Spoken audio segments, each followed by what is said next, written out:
G'day all, this is Chris Du Toit from the Soundstore.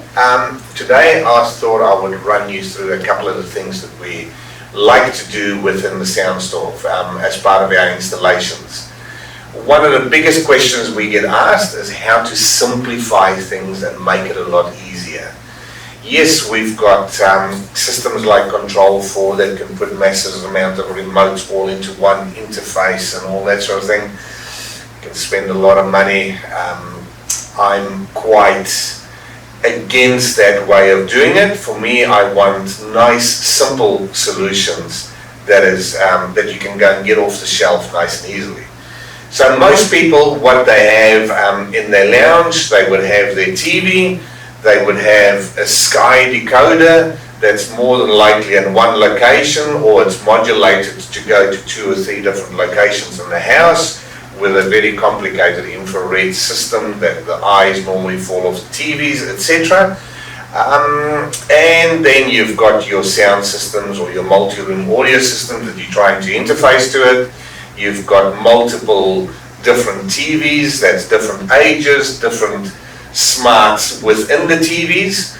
So what's my job? My job is to make that system as simple as possible. So let me run you through quickly what we do in most of our installs. We love installing an Apple TV behind every single TV that you've got, as well as doing multi-room audio systems to the like of Sonos. So what we've got here, and this is in the showroom in Newmarket at the Soundstore. We've got a frame TV, Samsung frame TV set up with a Sonos multi-room audio system with some invisible speakers. That's why we can have all the nice wallpaper and all that sort of thing. And we've got an Apple TV on there. With that Apple TV, we can basically watch 99% of the stuff that you are watching in your home in general. The other nice thing about the Apple TV is we get rid of all the remote controls that you normally have in your home, and you end up with a single remote control. So let me run you through it quickly. So at the moment the frame TV is set up as a frame. When it's in the off position, it's got a beautiful picture on that goes with your artwork. The moment I press the power on the Apple remote, it will then turn the TV on, put the TV onto the correct input. You don't even have to think about it, and Apple TV interface comes on with whatever you watched the last time. As you can see within the Apple TV, what's the best way of explaining the Apple TV? The Apple TV is like having a filing cabinet. And then within the filing cabinet, you've got the likes of your Netflix, YouTube, your Sky Sport, your photos, your whatever apps you want to put onto the Apple TV. That's the simplest way of explaining it. Also, the other thing that we need with the Apple TV as well is generally need a good network, because if you don't have a good network, you're not going to have a good experience. As you can see here, we've got our TVNZ, which is basically your TV 1 and 2, all your local kind of stuff that most people want, as well as all the streaming services within TVNZ and even a bit of sport. We've got Netflix. Everybody is very used to Netflix. Sky Sport Now, which is a cut down version of Sky, where it's only got 9 sports channels. The other beauty about that as well is I can go and watch any channel 24 hours in arrears. So that means every single thing is recorded for the last 24 hours regardless, and then they've got obviously all the mainstream stuff that they record, and you can go back to it any which time you want to, for as long as it's available on there. Apple TV, if you are in the Apple architecture, you'll understand what that is all about, but you don't have to be. You could also be Android based and still use an Apple TV.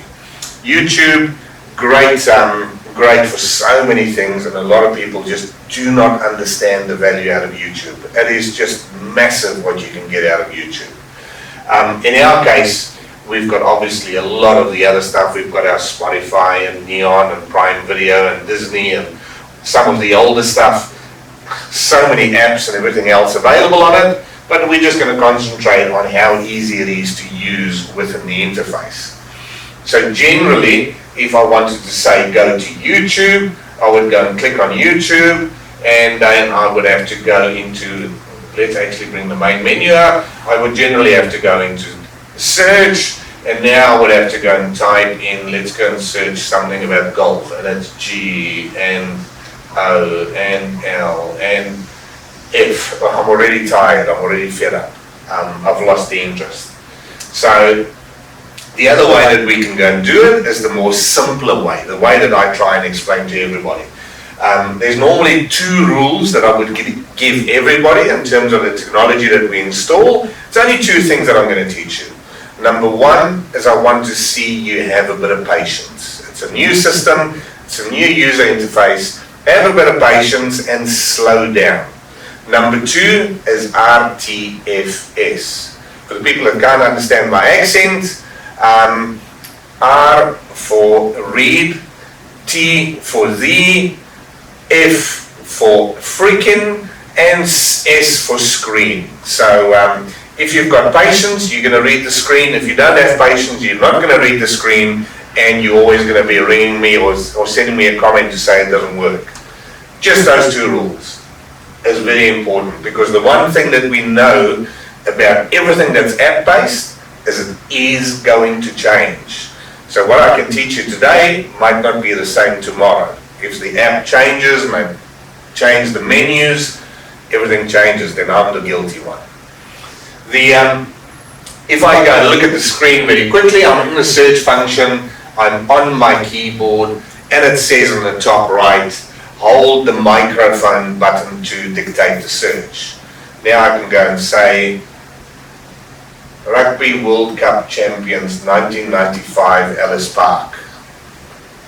And automatically it's going to bring up all that detail. How long would that have taken you to search that? And yes, and we're still the champions.